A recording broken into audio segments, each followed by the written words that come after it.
अस्सलाम वालेकुम नाज़रीन, मैं आपका मोहम्मद ईशान रिजवी और आप देख रहे हैं यूट्यूब चैनल TLP TV। ओ सॉरी, मेरा असल जड़ा विलोग है उस रैकी दे अंदर है ते मैं शुरुआत उर्दू तो कर की क्योंकि असल ना मेरा इतना इलाका है सारा उर्दू है। ठीक है, तकरीबन शहर के अंदर ज़्यादा मेरे को खुद को भी उर्दू पसंद है, मगर मैं अपने कुछ व्यूवर की फरमाइश से अपना सराइकी के अंदर व्लॉग बनाना तो क्या दिन अज मैं थोड़ा दिखे सा मैं तो आखा भी यही कि जड़ा अज का मेरा इस तो नैक्सट व्लॉग हो सी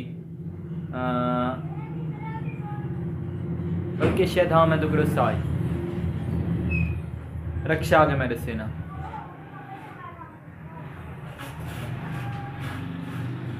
मैं तो पिछले व्लॉग ही दसा आई कि पिछली मेरी जी वीडियो ही उसके अंदर मैं तो दसा आई कि जो मेरा अगला व्लॉग हो सी वो इंशाल्लाह मेरा उसी मुताले दियाँ किताबां ते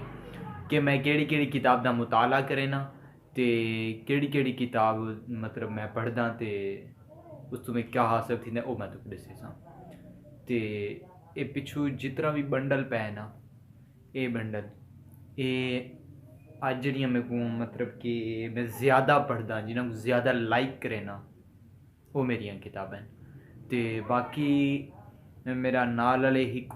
फुल संदूक जड़ा पै हूँ तो रात असल वीडियो अज लाजमी बनानी काफ़ी दिन थी हूँ थोड़ा टाइम भी लगता पिया ई वास्ते तो अज मैं तुक दिखे सा मैं केड़ियां मेरी हाफ किताबां कुछ मतलब कि मैं खुद तकरीबन मैं ज़्यादा तौर अपने पैसों नाल कीतियां उस बाद कुछ मतलब मैं किताबां ज़्यादा पढ़दा तो मेरे जेड़े मुदरिसे दे उस्ताद इकराम हैं वो मतलब क्या दिन किताबां मेरियां देख के वो आदन यार हाँ ये भी तू पढ़ गए ये भी रख गए मतलब कि मेरे को वो भी काफ़ी सारी मेरी किताबों अंदर हेल्प करें वो भी काफ़ी देने मेरे को अपना खुद जो ज़्यादातर पढ़ने का शौक है मेरे को पोइट्री पढ़ने का बहुत ज़्यादा शौक है या उसके बाद गज़लियात के मुतालिक तो मैं हूँ अपन जी मेरी पिछले चार पाई के उपर किताबां पाई ये आलियाँ इन्हों का मैं बंडल खुले ना थोड़ा दिखे ना इस अंदर केड़ियां किताबां हैं।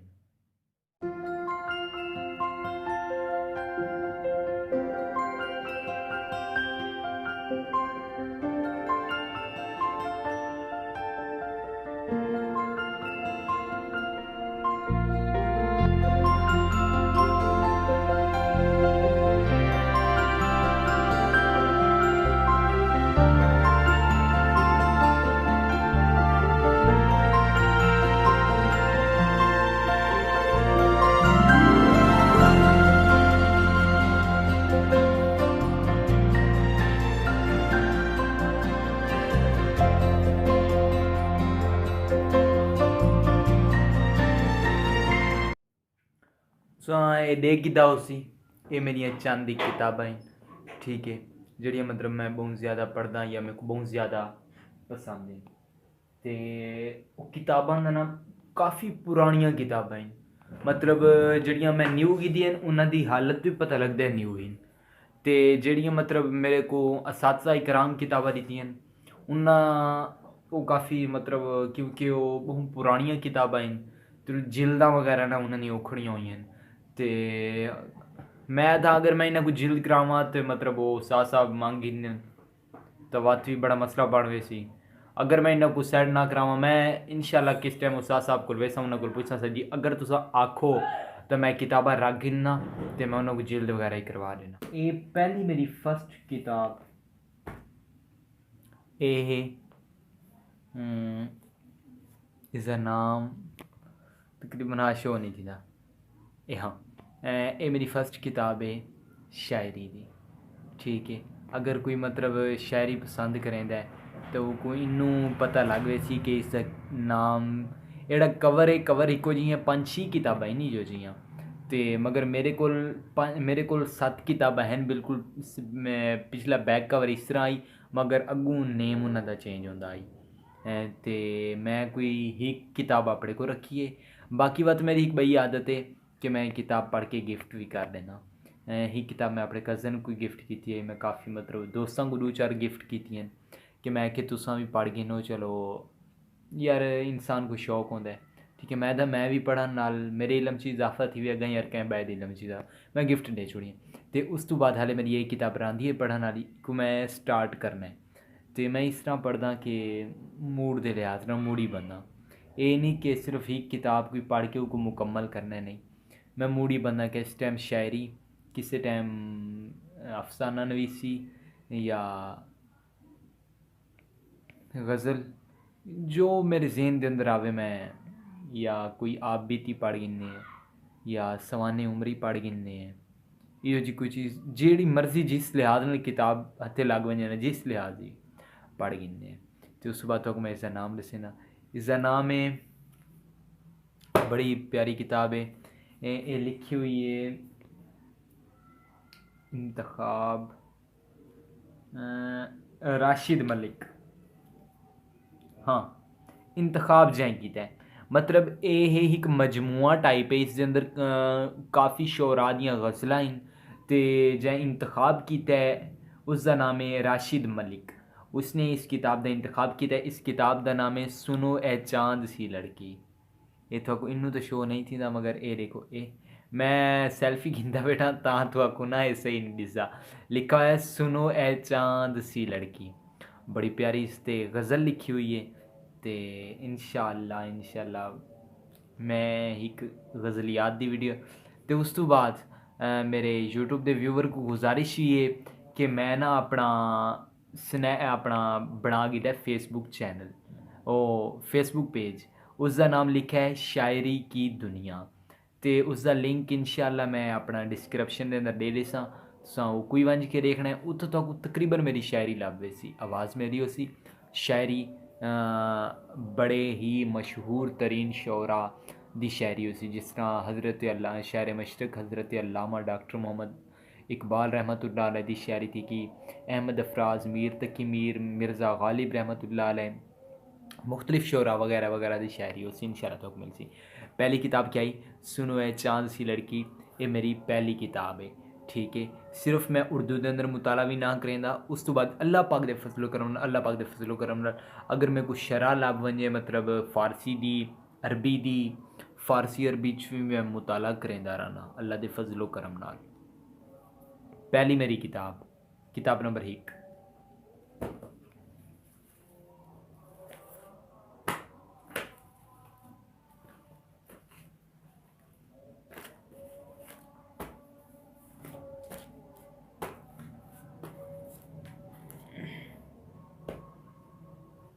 उस तो बाद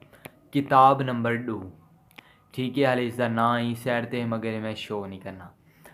मैं तो बाद च दस्से सा। एड़ी किताबें बहु ही मुनफरिद है, मैं सराइकी तो नहीं पंजाबी उर्दू फारसी अरबी ये 3 जुबाना जिनको मैं मतलब सही तरह पढ़ गिनना, तो जड़ी